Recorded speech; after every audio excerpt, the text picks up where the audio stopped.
So, in the last step, we were talking about how our adaptations were created during times when we needed something that we weren't getting, and we figured out a way to meet our needs. So, this idea might feel kind of strange because sometimes it's almost like we're sabotaging ourselves, and sometimes we are. But those adaptations were created at a time when they were actually helping us, at least in some way. And this is where the reason why we talk a lot about pandas comes into Rooted EQ. Pandas are so cute, right? They roll around in the dirt, they hang upside down, they do really silly things. And, they didn't used to be quite so dependent on humans as they are now. A long time ago, pandas actually used to eat meat. For whatever reason, pandas had to learn to adapt away from meat. It was probably because of scarcity, too much competition perhaps, but for whatever reason, they had to adapt to whatever was closest to them in their environment. And in the case of the panda, that was bamboo. And the problem with bamboo is it's everywhere. They can grab it all they want and eat it, and they can eat all day long, and they do eat, like, I don't know, something like 14 hours a day. It's crazy how much pandas consume bamboo all day long. But bamboo is not very nourishing. It fills them, but it doesn't nourish them. It doesn't give them what their body needs. So they're lethargic, and they're tired, and they don't, really socialize with each other very much. They're kind of like off to themselves, and they need humans to protect them now because they don't have what they need to thrive. They're still alive. The bamboo did that for them, but they're not living their best lives. Although sometimes they look like they are. They're so cute. But they're eating hours and hours and hours a day, and they're not doing too great.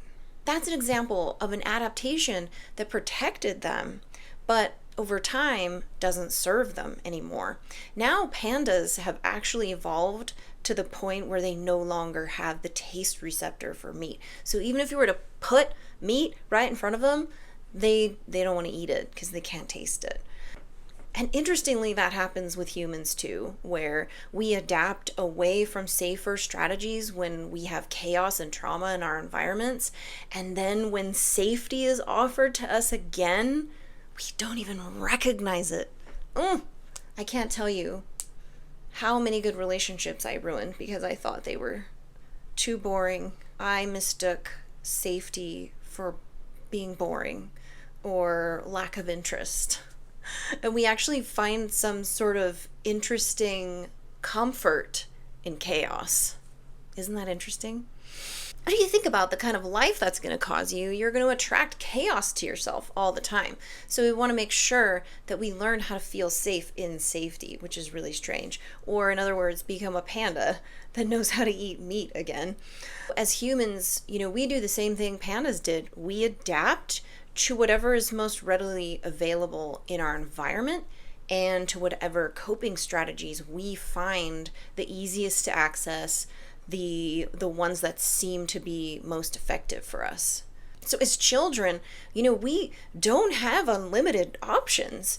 We're very limited by our family, the family system, our siblings, the resources of our family, the political climate of the place that we live. Perhaps we're living inside of a religious structure or another type of worldview that limits our options. We don't have a choice as to whether the adults in our lives are emotionally available, mentally healthy, whether they have good coping strategies themselves.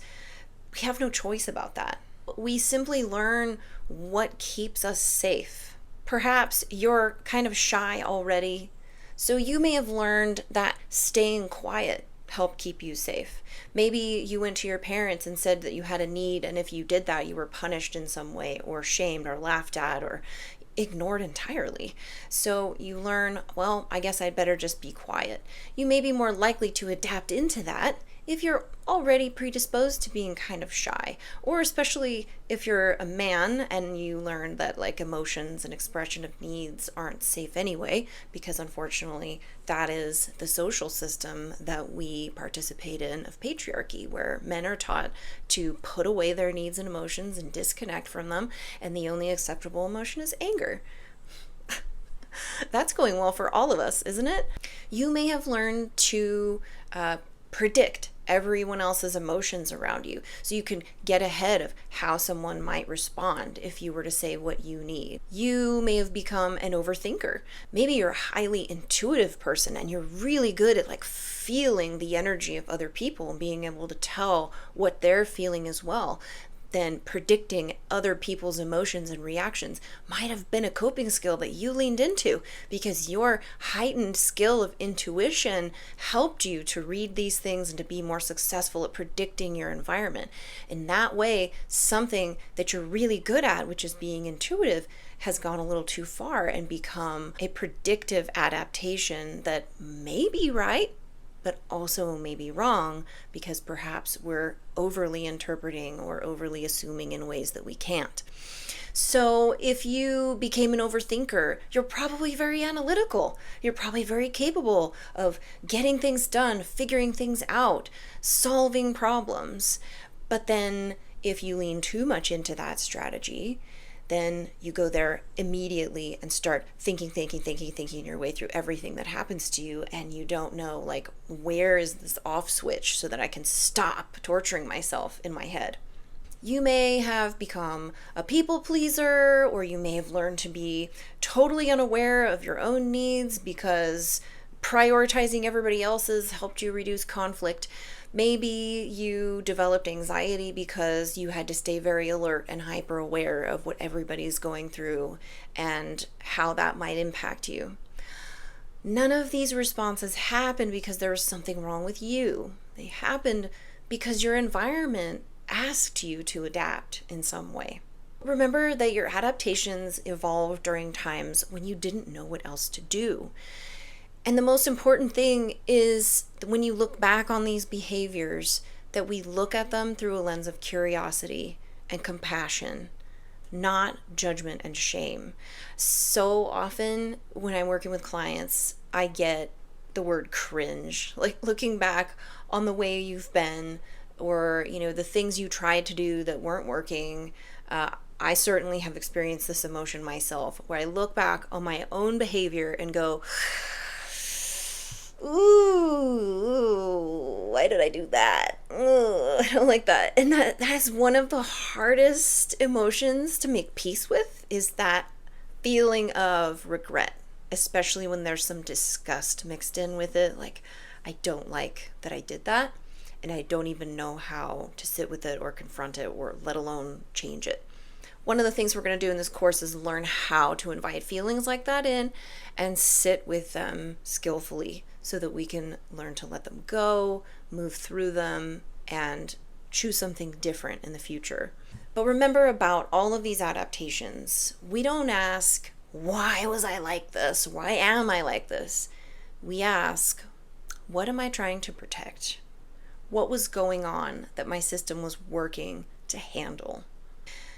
And the next part of this is where a lot of people get stuck, because sometimes we accept these adaptations as part of our identity.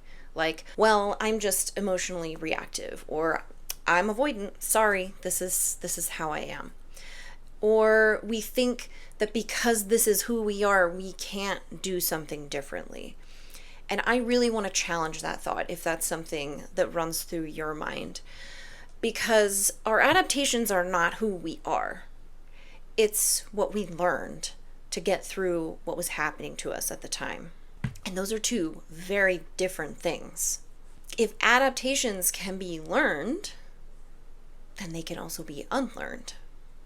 And healing isn't about becoming a totally new person. It's about rediscovering who you've always been beneath these adaptations that helped you survive. Life puts these layers onto us. It asks us to adapt, and all of these adaptations are like layers that cover up our true self and who we truly are. Any of us, if given everything we need all the time, are going to thrive. We're going to become totally different versions of ourselves when we have that. This is why people who grow up in more securely attached environments tend to experience a lot fewer symptoms because they're given what they need to handle the stresses of life. Those of us who weren't lucky enough to be securely attached, we don't have that opportunity to learn how to become our full, true selves from childhood. We instead put on all of these layers of adaptations. And this moment here is an exercise in peeling them back, and finding out, oh, that's not who I am. That's what I had to become to survive. And it's not what I want anymore. And I'm taking it off. And I'm trying on something new, seeing how it fits, practicing it. Maybe I don't like that. Take it off, try on something else. And just remember throughout, survival isn't failure. It's why you're here. You survived and now you're alive. Good job, congratulations. That was hard, wasn't it? It still is. Life is hard. It's always going to be hard. There's always going to be struggles. But we can learn how to come to our struggles in ways that are not just survival. We learn how to choose coping strategies that help us navigate life more effectively, and that in turn brings us different and better results. So if your nervous system learned survival, it can also learn safety. If it learned fear, it can learn flexibility and trust. If it learned protection, it can learn releasing and choosing wisely. If it learned automatic responses, it can also learn intentional responses. This is why I have so much hope. The creativity and skill that your nervous system used to create your coping strategies is the same creativity and skill we're going to learn to create change. So if you remember anything from today, it is this: everything you've done to survive made sense. And that doesn't mean that behavior is still serving you, but it does mean that it developed for a reason. And we're not going to shame those adaptations. We're going to understand them. We're going to appreciate how they protected you. And then we're going to build something better.